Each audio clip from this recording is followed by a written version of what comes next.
Last August, a hush-hush coalition of more than 50 high-profile organizations called Upstream Public Health were quietly lobbying Portland, Oregon's City Council to fluoridate its public water supply, in secret and off the City Council's public calendars, violating the city's lobbying and reporting requirements. When it came time to pitch the idea to the public, Upstream Public Health presented a manufactured dental health crisis in Portland by comparing the statewide numbers for Oregon of untreated dental disease with other states, instead of using Portland Metro's readily available dental health numbers, where Portland kids actually rank as having the 15th lowest cavity rate in the U.S., even when compared to cities that are heavily fluoridated. On September 12, 2012, Lame Duck Mayor Sam Adams, outgoing City Commissioner Randy Leonard, and the three other members of Portland City Council unanimously voted to fluoridate the city's Bull Run watershed, constructing a $5 million treatment plant and spending $500,000 annually to purchase the fluoride chemicals, all without receiving any input from the public, without any independent scientific review, and with the city facing a $25 million budget shortfall. The decision to fluoridate was conveniently timed to give anti-fluoride activists less than 1 month to gather the necessary 20,000 valid signatures in order to force a referendum and put the issue up for a public vote by 2014. Of course, the fluoride treatment plant had already been scheduled to come online and have the chemicals flowing by March 2014. When anti-fluoride activists managed to gather over 43,000 signatures, more than double the amount needed to refer the issue to the voters, and submitted them 1 day ahead of their deadline, the City Council voted 3-1 to fast-track the referendum and move the date up by 1 year. The resolution to move the date, at a cost to the city of $36,000, was submitted by the unabashedly pro-fluoride Randy Leonard. It was his last official act as City Commissioner.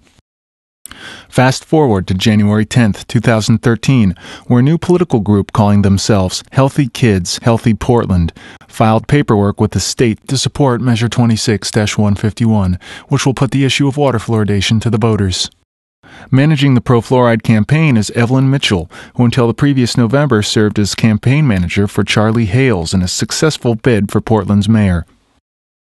Healthy Kids, Healthy Portland, the grassroots organization, as their child-adorned website likes to boast, received its first contribution, $1,000, from the campaign of State Representative Jules Bailey the same day it formed.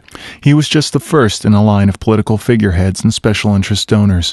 One particularly generous donation of $30,000 was given by the Dentists of Oregon Political Action Committee, or DOPAC. They are the political arm of the Oregon Dental Association, who is in turn one of the 5 dental societies that comprise the American Dental Association's 11th trustee district. The American Dental Association's PAC is quietly emerging as one of the most powerful trade lobbies in the country, giving nearly $13 million to state and local politicians in the 2010 races. The American Dental Association has effectively lobbied to keep dentists out of the Medicare system since 1965, allowing dentists to charge exorbitant prices. Now, the ADA is lobbying for a repeal of parts of President Barack Obama's healthcare law for the sole purpose of preventing independent dental healthcare practitioners from operating outside the ADA's monopoly privilege and offering basic dental treatment at reduced costs. So the local surrogate of the American Dental Association are major contributors to Healthy Kids, Healthy Portland's campaign. But what about some of the other donors? A closer examination of Healthy Kids, Healthy Portland's donations that show up in the state legislators' campaign accounts reveals something interesting. For every single contribution given to Healthy Kids, Healthy Portland by a legislator, an equivalent or greater amount had been given by none other than DOPAC. It would seem this is being done to create the appearance of favor from state legislators when DOPAC is simply passing through funds via intermediaries, a practice which is still legal in Oregon.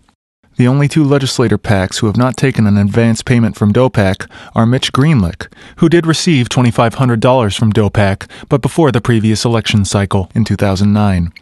The other is Ben Unger, whose consulting corporation, Tall Fir LLC, received $15,000 in consulting fees from Healthy Kids, Healthy Portland. Another curiosity about Healthy Kids, Healthy Portland's campaign finance reports is that instead of actually reporting their transactions in a timely manner, they are systematically reporting them as late as possible by using a reporting service that holds transactions, reporting them exactly at the due date and time. Healthy Kids, Healthy Portland is filing transactions at literally the last minute before their deadline for the least amount of fiscal transparency. The only transactions that were filed well before the deadline were the legislator campaign PACs that donated.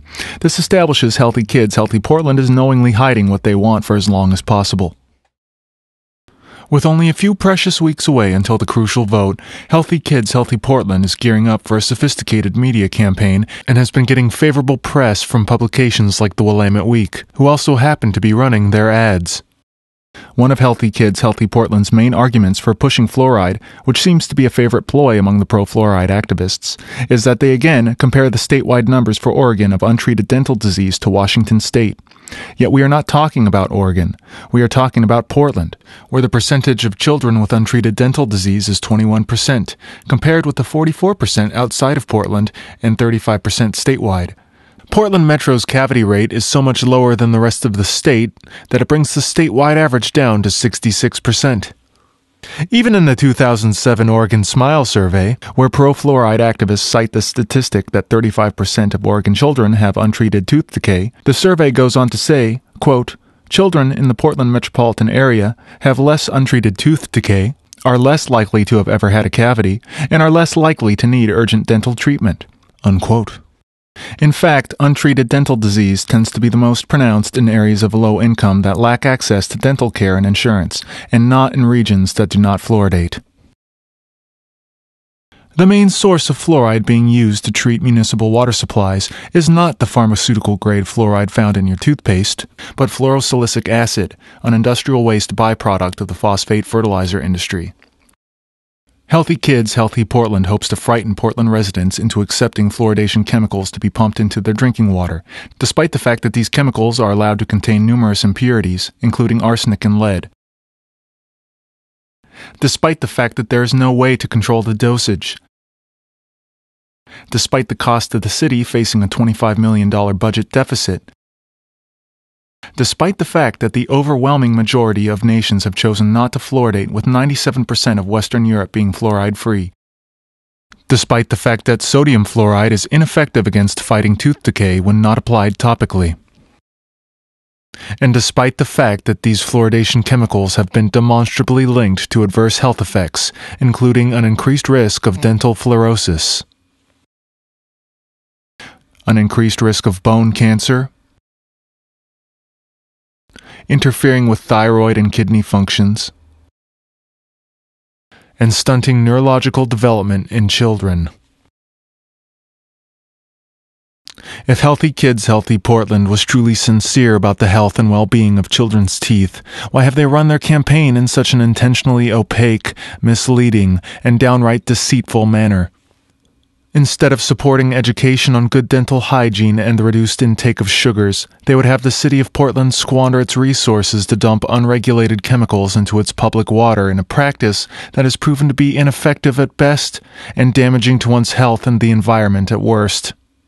This is why, if you are living in the Portland area, I am urging you to vote no on Measure 26-151 this May. Portland is the largest city in the United States that does not add fluoridation chemicals to its water. The city has voted down attempts to fluoridate 3 times since 1956. Let's make it 4, and keep Portland, Oregon as an example to the rest of the country that water fluoridation is an outdated practice, and, like the majority of nations on Earth, we do not need it. If you would like to volunteer and/or donate to the campaign against water fluoridation, please visit www.cleanwaterportland.org.